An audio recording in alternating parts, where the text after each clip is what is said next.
नमस्कार, मैं रविशंकर। आज हम लोग class 12th and class 10th physics का पार्ट 12 पढ़ेंगे। पार्ट 12 में हम उत्तल दर्पण द्वारा एफ यूवी में संबंध की उत्पत्ति के बारे में पढ़ेंगे, यानी कि एफ यूवी में संबंध का सूत्र हमें प्रूव करना है उत्तल दर्पण के द्वारा। इससे पहले मैं पार्ट 11 में अवतल दर्पण द्वारा एफ यूवी में संबंध का सूत्र प्रूव कर चुका हूँ। आप उसके लिए मेरे YouTube website Ravi classes search करके वहाँ से अन्य पार्ट को देख सकते हैं। तो चैप्टर 1 लाइट यानी प्रकाशिकी का पार्ट 12 में हम उत्तल अवतल दर्पण द्वारा एफ यूवी में संबंध का सूत्र प्रूव करेंगे। तो थोड़ा चीज के बारे में जानकारी ले लेते हैं। तो यमन यमटू यानी कि इसके बारे में आपको छोटी डिफिनेशन देनी है, मेन पॉइंट आपको इस पर एडजस्ट करना है। माना यमन यमटू एक उत्तल दर्पण है जिसका ध्रुवी फोकस या वक्रता केंद्र सी तथा मुख्य अक्ष पीसी या सीपी है। वस्तु ए बी का आभासी प्रतिबिंब ए डैश बी डैश ध्रुव तथा फोकस के बीच बनता है। तो अब आप ध्यान देंगे कि ये बीडी वनाकृति प्रकाश की पहली किरण है जो कि लेफ्ट हैंड साइड से राइट हैंड साइड की ओर खींची गई है। चिन्ह परिपाटी के अनुसार आपतित प्रकाश में सदैव बाएं पक्ष से दाएं पक्ष की ओर खींची जाती है और आपतित प्रकाश दिशा में मापी गई दूरी धनात्मक चिन्ह के साथ ली जाती है और समस्त जो दूरी है दर्पण से ध्रुव से मापी जाती है। तो आप देखेंगे कि आपतित प्रकाश ऐसे गिर रही हैं तो अब ध्रुव से ए तक की दूरी वस्तु है जिसको माइनस यू बोला गया है। अब इधर जितनी भी दूरी दर्पण सामने बनी है, दर्पण के पीछे जितनी भी दूरी होगी धनात्मक, क्योंकि आपतित प्रकाश दिशा में होगी, इसे धनात्मक चिन्ह के साथ ली जाएंगी। तो पी से एफ तक की दूरी स्मॉल एफ और पी से सी तक की दूरी की वक्रता त्रिज्या और पी से ए डैश की दूरी प्रतिबिंब की दूरी। अब यहाँ करना क्या है आप लोगों को, ए बी के समांतर हमने एक लंब D1H खींच लिया। तो अब यहाँ पर उसी को लिखेंगे, यहाँ लिखेंगे चूंकि ए बी के समांतर लंब D1H खींचा, इतनी बात आपको यहाँ पर नोट कर लेना है। ए बी के समांतर लंब D1H खींचा, तो ये हो जाएगा ए बी बराबर D1H। क्यों? क्योंकि ए बी समांतर D1 है, लेकिन ये दोनों रेखा आपस समांतर हैं, इसलिए ये आपस में बराबर हो जाएंगे। हो जाएगी समीकरण नंबर 1। अब फिर इसके बाद आप क्या करेंगे कि अब आपको त्रिभुज ले लेना है। तो त्रिभुज सबसे पहले त्रिभुज आएगा त्रिभुज ए बी सी तथा त्रिभुज ए डैश बी डैश सी में। अब देखेंगे चाहे तो आप इस चित्र को निकाल सकते हैं बाहर, ये इस रूप में है,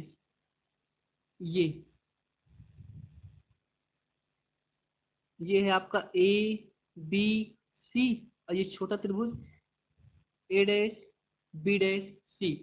अब देखेंगे ये इसका समकोण है और ये कोण उभयनिष्ठ दोनों में है। क्या लिख सकते हैं?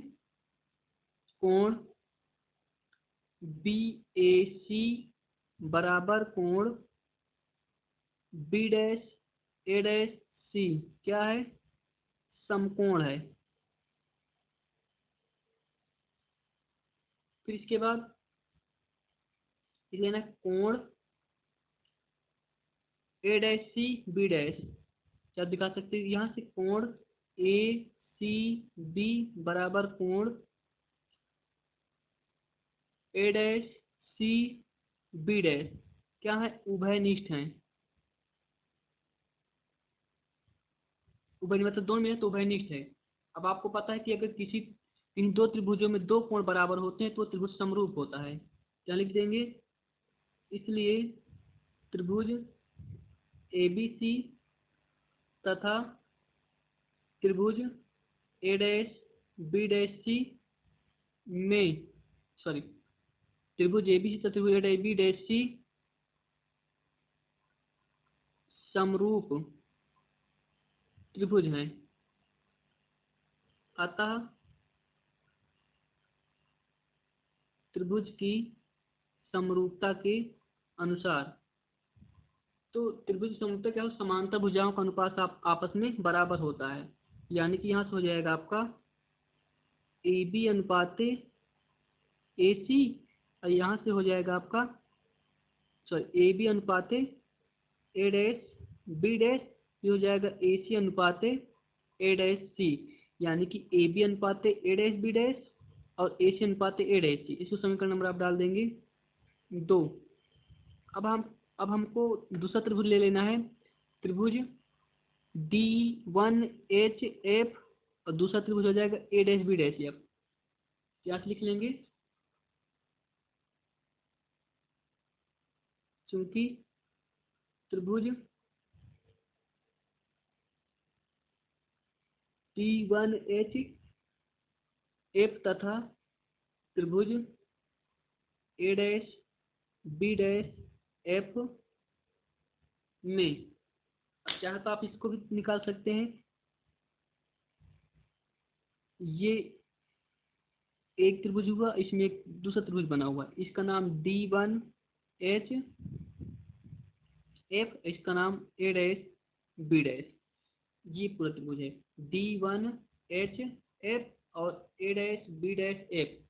तो ये पूरा त्रिभुज, दो त्रिभुज बन रहा, तो इसको यहाँ से बड़ा करके यहाँ पर बना दिया है। अब होगा क्या कि ये समकोण ये उभयनिष्ठ हो जाएगा। क्या हो जाएगा, कोण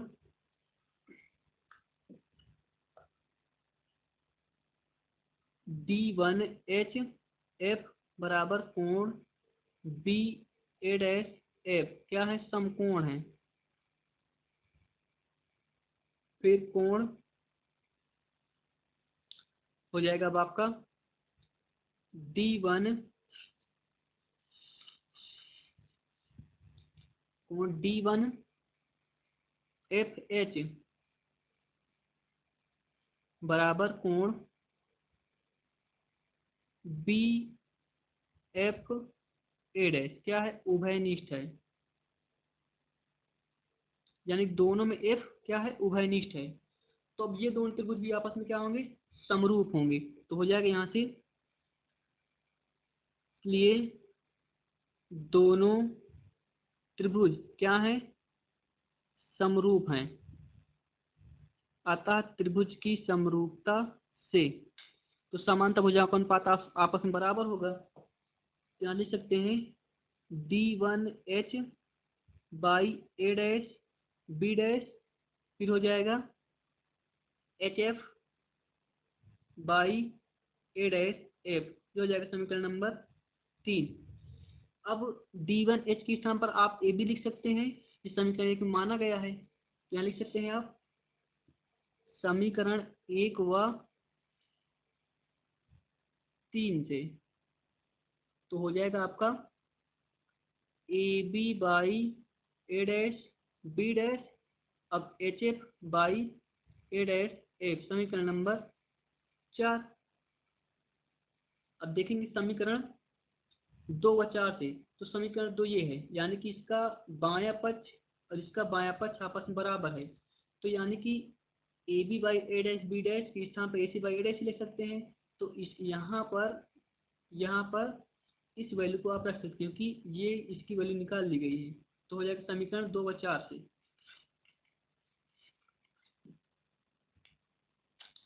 तो अब आपको करना क्या है, समीकरण 2 और 4 से यहाँ नोट कर लेंगे। समीकरण 2 व 4 से, तो हो जाएगा ए सी बाई ए डैश सी, अब फिर हो जाएगा H F by A dash F. अब आपको कर दें इसको समीकरण नंबर 4, सॉरी समीकरण नंबर 5 हो जाएगा। अब लिखेंगे क्या, यदि दर्पण का द्वारक बहुत छोटा हो तो,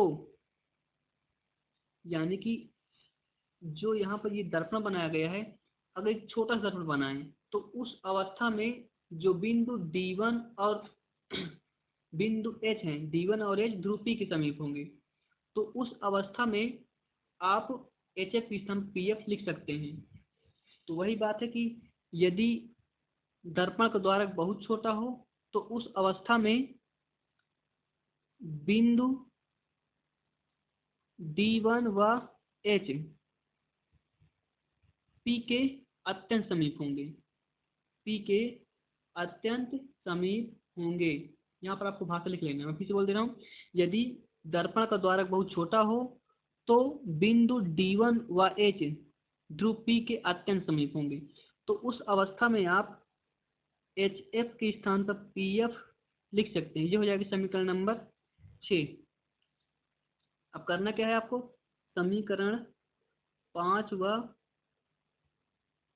6 से तो हो जाएगा आपका AC बाई A', फिर यहाँ से आ जाएगा आपका PF बाई A'। अब यहाँ से हम ग्राफ का सहारा लेंगे, यानी कि बाई ग्राफ। तो हमको चिन्ह परिपाटी के अनुसार समस्त दूरी दर्पण के ध्रुव से मापी जाती है। तो सबसे पहला पॉइंट जो है आपका AC, तो चित्र में हम AC को देखेंगे कहाँ पर है, तो ये चित्र दिखाया गया है और ये आपका AC पॉइंट दर्पण के ध्रुव से ले लेना है। तो AC के दो पार्ट बांट लेंगे, यानी कि AC बराबर AP प्लस PC। अब दोनों दूरी दर्पण के ध्रुव से आ गई। अब फिर इसके बाद आपका है A', चित्र में देखेंगे A' है कहाँ पे, तो आपका यहाँ पर है A'। तो A', यहाँ से A' को छोड़ देंगे, हम PC को ले लेंगे। तो ये है आपका PC, यहाँ से PCC की वैल्यू है। तो PC के दो पार्ट बांटेंगे, PA' और A', PA' और A'।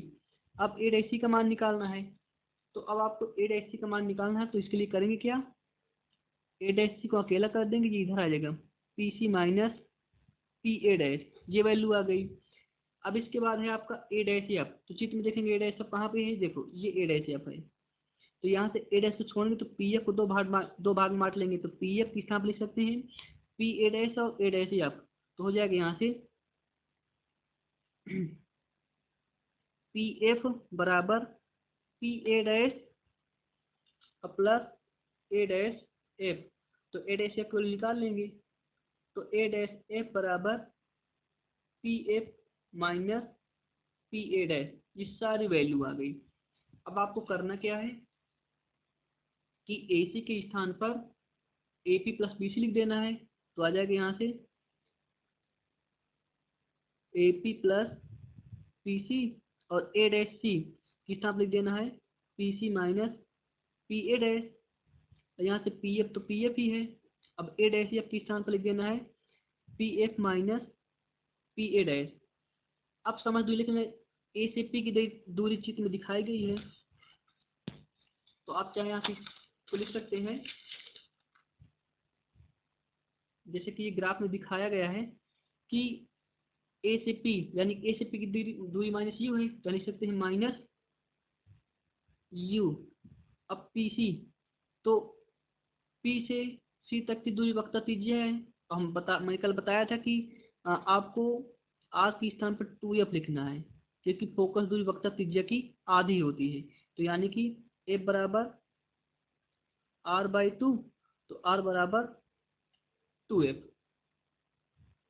तो यहाँ लिख देना है आपको प्लस 2F, PC है तो PC के साथ आपको लिख देना है 2F। अब PA', तो P से A' की दूरी माइनस प्लस V है, तो यहाँ से आपको कर देना है V। PF तो फोकस दूरी, इसको F ही रखना है, फिर PF है तो इसको भी F रख देना है, PA' प्रति में यहाँ से V रख देना है। शायद तो ये ग्राफ से हो गई, यानी कि P से A' की दूरी प्लस V है, P से F तक की दूरी F है, P से C तक की दूरी वक्रता त्रिज्या, इसकी हम 2F लिख सकते हैं, और P से A तक की दूरी माइनस U है। अब इसको ही हमको सिद्ध कर हल कर लेना है, जो हमारा फार्मूला है वो प्रूव हो जाएगा। तो अब करेंगे क्या यहाँ से, माइनस यू प्लस 2f, कोष्टक में आ जाएगा f माइनस वी, फिर ये इधर हो जाएगा f और 2f माइनस वी। तो जब इस u का इसमें गुणा कराएंगे तो माइनस यू एफ, अब u का इसमें होगा तो माइनस 10 हो जाएगा, u भी हो जाएगा।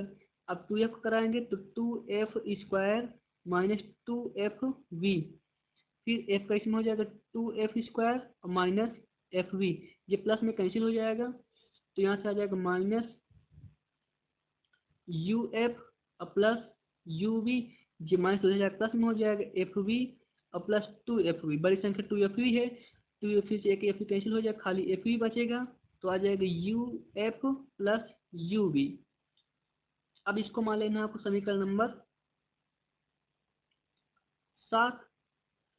अब करेंगे क्या, आप समीकरण 7 में एफ यू वी से भाग करा देंगे। जब भाग कराएंगे तो होगा क्या, यू वी बटे F U V plus U V F U V, अब यहाँ से हो जाएगा एफ यू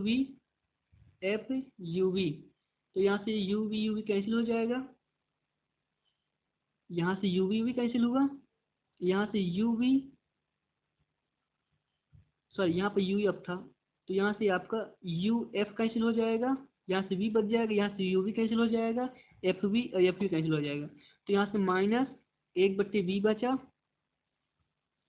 यहाँ से आप देखेंगे कि यू एफ भाग करे तो यहाँ से यू एफ कैंसिल हुआ, वी बचा तो 1/-वी, फिर प्लस यहाँ से यू कैंसिल हुआ तो 1/f, अब फिर यहाँ बचेगा आपका 1/u, 1/u बचा। अब आप करेंगे क्या, अब आप करना क्या है कि यहाँ से जो निगेटिव है पॉजिटिव हो जाएगा, तो 1/f अकेला बचेगा, तो 1/u प्लस 1/v। अब आप इसको लिख सकते हैं 1/f बराबर 1/v प्लस 1/u, ये आपका सूत्र प्रूव हो गया। अब आपको इसमें क्या याद रखना कि उत्तल दर्पण में सिर्फ u का मान निगेटिव लिया जाता है न्यूमेरिकल हल करने के लिए, बाकी सभी मान धनात्मक होते हैं। तो ये था एफ यू वी में संबंध किस सूत्र की उत्पत्ति। तो दर्पण का सूत्र होता है 1/f बराबर 1/v प्लस 1/u। नमस्कार।